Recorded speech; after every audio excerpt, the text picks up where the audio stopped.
What is going on, you lovely people? I hope that you're having an awesome day so far, because today we are going on with round 3 of our ongoing series. We're going to be reviewing Ong-Bak 2.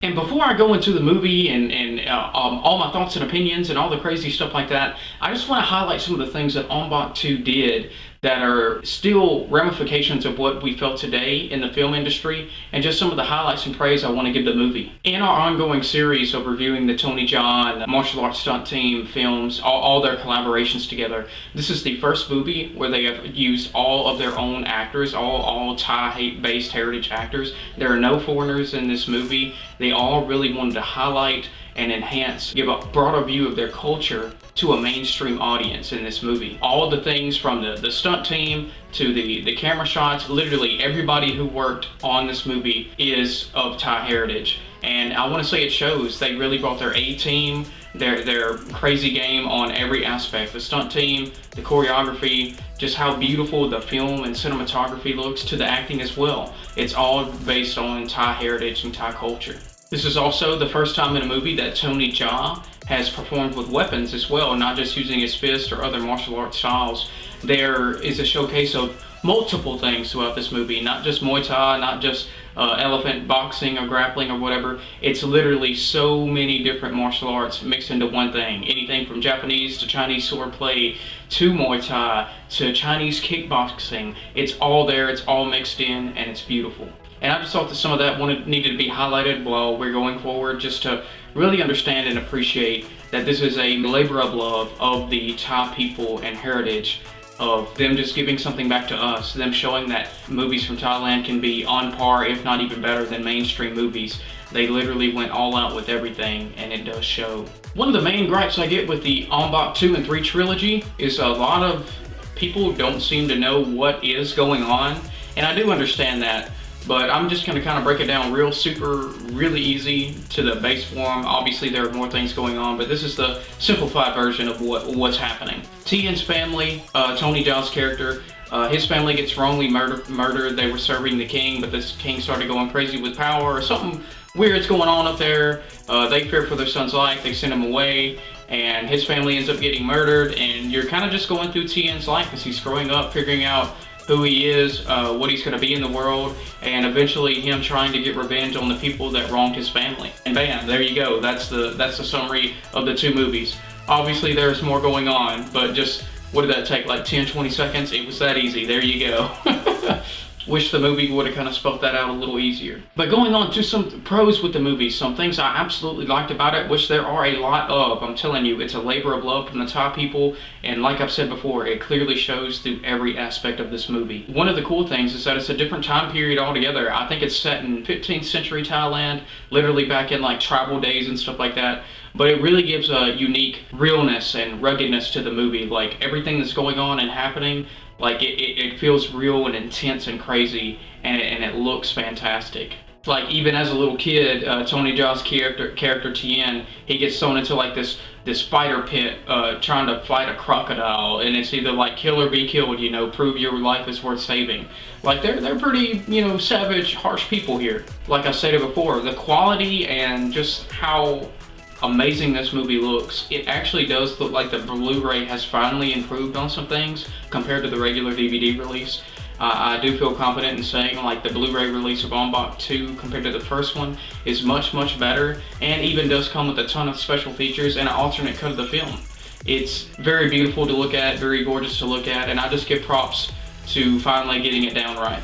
As I stated previously, there are tons of different martial arts going on here, from Japanese to Chinese swordplay, Muay Thai, Chinese kickboxing, like literally anything that's popular or famous. You know, even there's a little wrestling thrown in as well. Like, it's all very much appreciated, it's all cool. Honestly, just the more the merrier. The more you got to show us, you know, honorably, don't just be stupid about it.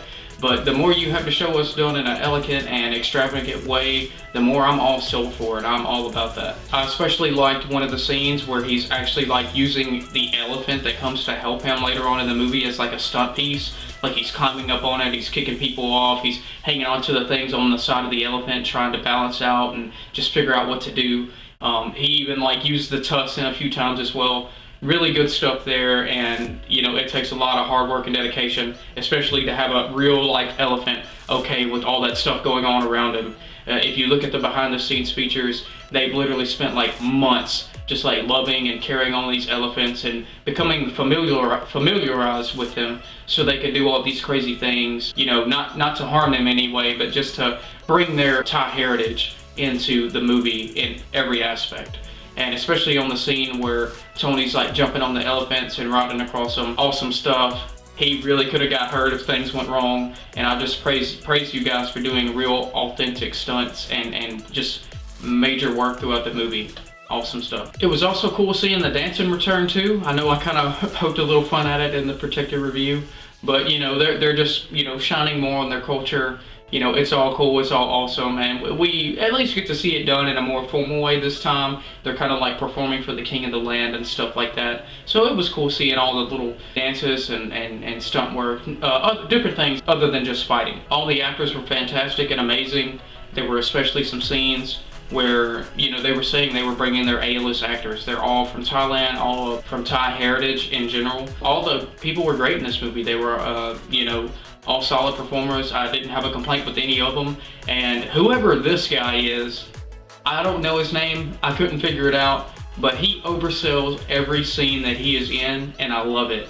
Like, he should have got an Oscar. He should have got something. He was amazing and just made that move and just made Ong-Bak 2 that much better.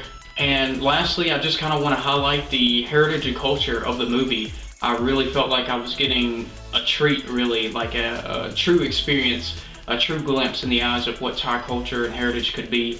And I really enjoyed it. It really blended nice with the aesthetic of the movie, and it just makes me want to see more, especially in Ong-Bak 3. Which there is some downtime in this movie, but Ong-Bak 2 definitely makes up for it. It really does what it wants to do right.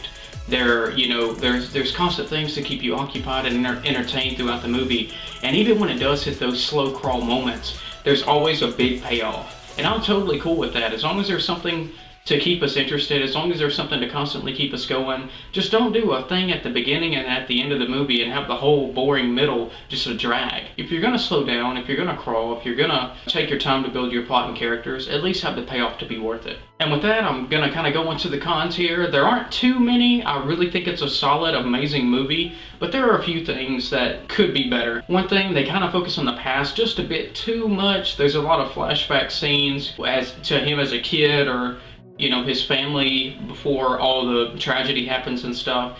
I felt like they were kind of repeating themselves eventually, but I mean, nothing too bad, nothing too crazy. Just once you kind of see it the first time, you kind of get the general idea, and that's really all you need. And the other only major thing I would say that's bad or wrong, a lot of the stuff in the movie you don't understand why it's happening. Like, you don't know why this king is just stupid and crazy and chose to backstab Tony Jaa's family. You don't understand kind of like how the world operates or what's really going on politically, and you won't really figure out until the third movie. I just felt like the movie could do a much better job at explaining things better, at least at explaining motivations and like what type of situation realistically these characters are in. Really, other than those two things, there's not really anything crazy. I honestly think it's a fantastic movie. The Thai heritage and culture and everybody that worked on this movie, it clearly shows through every aspect. On production, on stunt work, on action, on everything. It's everything you loved about Ong-Bak and The Protector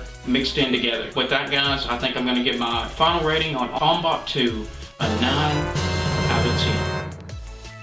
And I think that's going to be all for me this time, you lovely people. I hope you enjoyed the review. Hope you enjoyed my thoughts. Let me know what you thought about the movie in the comments below. Join me next week as we check out round 4 in our ongoing series of Ong-Bak 3. And I remember the third one kind of being the weakest out of them all. I did not enjoy the third one that much at all. So who knows, maybe my opinion will be different. We'll find out next time. Until then, much love to you lovely people, and we'll see you next time.